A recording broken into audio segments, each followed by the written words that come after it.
Precisa do apoio público do ex-presidente Bolsonaro? Olha só, eu cheguei aqui sozinho, sem padrinho político, sem coligação política, sem dinheiro público e agora sem redes sociais. Tá tudo bem. Eu estou mostrando para o povo quem eu sou. Estou mostrando que eu sou resistente. Estou ouvindo a Mônica, entendendo que tem coisas que a gente tem que viabilizar e tá tudo certo. Você me deu um conselho, eu vou seguir, vou fazer a representação no partido. Foi um conselho, Cada um falou. Foi uma provocação. Foi ótimo. Eu sou alguém que não para de crescer porque eu gosto de ouvir conselho, eu gosto de aprender. O Bolsonaro, para mim, tá tudo bem. E você falou uma coisa que a direita tá rachada, a direita não tá rachada. Não. Quando a gente é de verdade, a gente briga. É igual em família. Então eles não são de direita, o senhor é de direita? Não tá rachado. São todos família. O senhor também faz parte da família. Nós temos Bolsonaro. Princípios. Família dele é os filhos dele. Ele tem 4, eu tenho meus 4 filhos. Mas eu não entendi, desculpa, então explica. É porque a direita não tem um dono. Diferente de alguém na esquerda que reza uma cartilha de forma emburrecida. Mas quem é o principal líder da direita hoje? É claro que é o Bolsonaro. Que isso, ele foi o cara que ascendeu a presidência Então volta para a minha pergunta inicial. Como que o senhor vai convencer o eleitor de direita? Eu não vou convencer o eleitor de Bolsonaro, eu só estou mostrando quem eu sou, é só ver o que eu posso fazer. E tem o deputado Eduardo Bolsonaro, inclusive deputado federal eleito aqui por São Paulo, uma base gigantesca. Muito top, eu entendo. Mas ele está atacando o senhor. Duros, né? Que dureza. Lê os comentários do vídeo. Não, mas o senhor falou que eu estou respondendo ao Carlos. Não, eu só tenho problema com o Carlos, tenho problema com o Eduardo. Mas o Eduardo tem problema com o senhor, né? Porque ele fez porque é o seguinte, eleição é complicado demais. Quando acaba a eleição, bandeira branca para com a guerra. Eu sou crítico do presidente Lula. Você vai ver, vai acabar a eleição, vou deixar ele em paz. Eu não quero que ele dê errado, eu quero que ele faça um bom governo. E quero que ele aposente igual o Biden, que ele tenha essa sensibilidade. Depois da eleição, é só um idiota que continua a guerra. Eleição é um período de guerra. Todo mundo fica pondo na minha conta que eu faço isso e aquilo. O Boulos me xinga de bandido junto com o Lula lá no palanque esse final de semana. Chama de ladrão, de não sei o quê, eu não sou, nunca peguei nada de ninguém. Se achar alguma coisa que eu peguei, eu pago. É só me dar o Pix que eu pago. A eleição vale tudo. Tabata tá falando loucura de mim, tá tudo certo. Eu tô até com preguiça de processar esse povo. Eles estão me processando, eu entendo, tal, mas eleição é um negócio absurdo. Bolsonaro tem meu respeito, eu gosto dele. Alguém gostando ou não, eu gosto dele. Ele errou em muitas coisas? Sim, nós aprendemos com isso. Só um bobo que não aprende.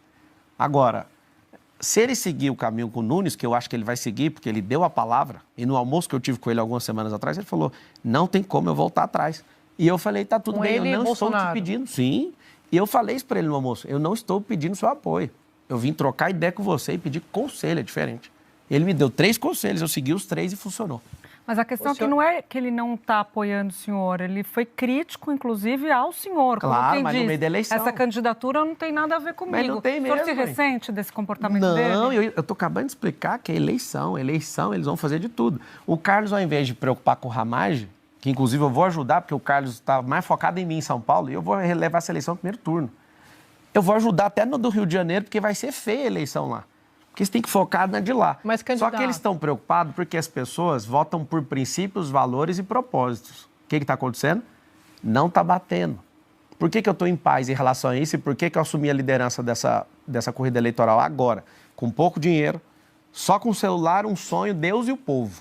Só. O senhor não quer ser o líder da direita? Não precisa. Esse não é o objetivo do senhor. Eu quero que tenha 1000 Bolsonaros, eu quero que tenha 1000 Pablos, eu quero que tenha 1000 Nicolas. Mas tem espaço para os 2 líderes? O senhor falou que ele é o maior líder. Ele é o maior, ninguém vai tirar isso dele. Nem o senhor. Mas para quê? Eu não quero esse peso, eu não quero ser o cara, nada disso, só quero servir o povo de São Paulo. Mas a partir do momento que, contra a indicação dele, o senhor puxa esse eleitor... Porque eu acompanhei a Andréia falando muito sobre isso, a gente conversou todo mundo com as fontes. O senhor também está na eleição, então vai fazer o discurso que considerar mais aprazível, inclusive para não causar rejeição nesse eleitor que tem uma admiração muito grande pelo presidente Bolsonaro. Mas a grande questão é que a gente passou ouvidos auxiliares ali mais próximos, né?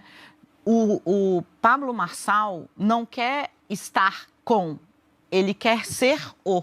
Credo, eu já tenho minha identidade, eu sou o Pablo Marçal. Se suplantasse o que é... O senhor considera, por exemplo, que a liderança, de certa forma, dele pagou o preço pela derrota na eleição e pode estar superada? Esse é o temor do entorno. A gente perdeu a eleição por causa do Carlos Bolsonaro. A começo de conversa é essa. Mas o senhor acha que o ex-presidente, o Carlos, faz alguma coisa sem estar avalizado pelo pai? É claro, ele que responde à rede social. E eu dei aquela resposta porque eu já sabia que era o Carlos. Inclusive, mandei no WhatsApp do presidente. Falei, você que respondeu nunca aquilo ali, né? A gente troca ideia pelo WhatsApp. O que ele respondeu para o senhor? Ele me mandou as justificativas dele depois da censura. Acabou que ele não respondeu esse caso. O que acontece? O Carlos é um cara ciumento, todo mundo estiver assistindo, olha lá, vai lá, Jair Bolsonaro, vê se o Jair segue a esposa. Mas o senhor acha que o ex-presidente vai ficar contra o próprio filho? Claro que não, mas eu já poupei demais o Carlos por conta do presidente. Só que no meio da eleição, o cara lá do Rio de Janeiro, que não está vencendo a eleição dele, quer preocupar com a minha, que já está aqui bem encaminhado. Mas ele está preocupado com a eleição do senhor, é isso que a gente está falando, está preocupado com o domínio dessa base que o senhor já viu o senhor falando. Eu não quero tomar nada do Bolsonaro, não. A liberdade não tem dono. É isso. Eu não estou assumindo liderança de Bolsonaro. Bolsonaro, ele tinha 3 ações que estavam tornando ele inelegível. Inclusive, deixa registrado que eu acho injusto. Reverteu uma, falta reverter 2. Vai ter meu apoio para a presidência em 2026, que eu sei que ele vai conseguir reverter. Eu imagino que ele está apoiando o Centrão para conseguir reverter essa inelegibilidade, eu entendo ele.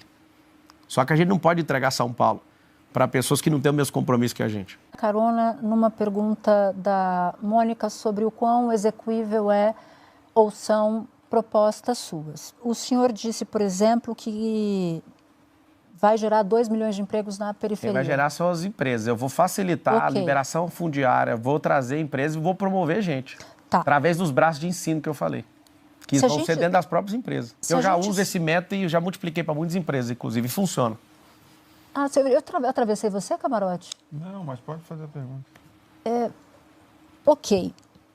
O senhor sabe quantos empregos, segundo o IBGE, formais e informais, o Brasil criou nos últimos 12 meses? O senhor não precisa saber desse número, tá? Só para deixar claro. 2,9 milhões. O senhor promete para a periferia de São Paulo, é quase o que faz o Brasil inteiro. Você voltar com o presidente incompetente. Informal. Acho que não é uma questão de incompetência aqui. Tem mais de 2.800 cidades no Brasil com gente de Bolsa Família ao invés de ter emprego. Candidato, olha só. E proibindo essas pessoas de ter emprego. É por isso que não gera mais emprego. Eu fico com a sensação um pouco de venda de terreno na Lua quando o senhor fala desses 2 milhões. Mas vamos lá.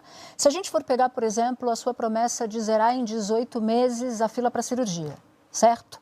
Hoje, por exemplo, no Brasil, faz-se 2.400 cirurgias por dia.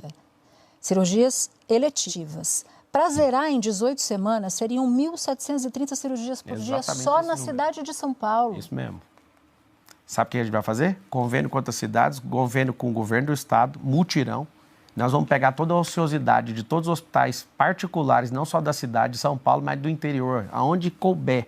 Esse é o meu compromisso. Nós vamos total dedicação em 18 semanas para fazer isso. O senhor está incluindo os hospitais da cidade que não seria administrada pelo senhor? A gente vai pagar. Camarote. É o seguinte, a gente vai pagar isso. A gente vai fazer convênio, vou explicar por quê. Porque a gente tem 38 cidades na região metropolitana. E aí o que acontece? A gente precisa da ajuda de todo mundo. Eu vou abrir o jogo. A gente precisa cuidar das pessoas em primeiro lugar.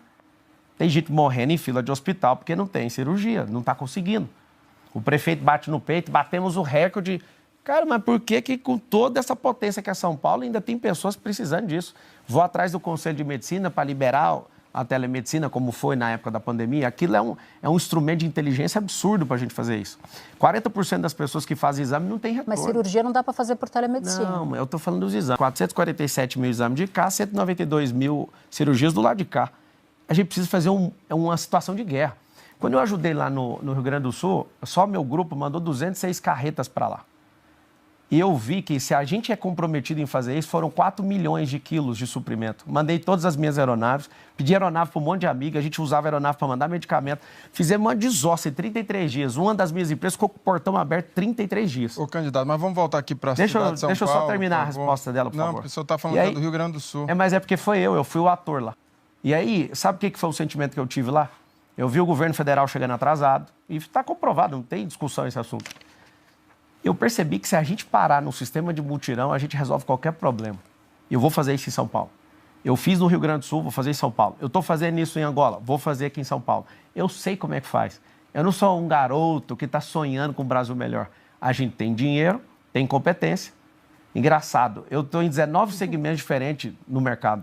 Eu entendo muita coisa que o governo já faz. Eu só não sou funcionário público, eu preciso de um emprego. Me dá um emprego, o número é 28, eu preciso de um emprego. O senhor citou o Ricardo Salles, né? Agora, quando ele estava com a pré-candidatura colocada tal, e foi retirada. O senhor acha que ele é uma referência na defesa do meio ambiente? Eu não sei se ele é uma referência, mas ele é um cara sério. Se ele é referência, eu não sei, mas no Ministério da Marina está um caos. Tem muito mais queimada agora no da Marina do que no dele. Se for comparar só as queimadas, ele é um Pelé perto dela, né? Agora, os erros e acertos dele eu não cheguei a balancear, não, mas a Marina é ruim.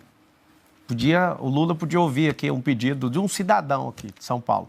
Troca essa ministra, pelo amor de Deus, porque está um caos o meio ambiente hoje. Candidato, o nosso tempo acabou. Eu encerro agradecendo demais por sua disposição de vir aqui. É a segunda vez que o senhor vem à Rede Globo, primeiro para me dar entrevista no assunto e agora aqui para nos conceder essa entrevista na Central. Agradeço muito a sua presença aqui.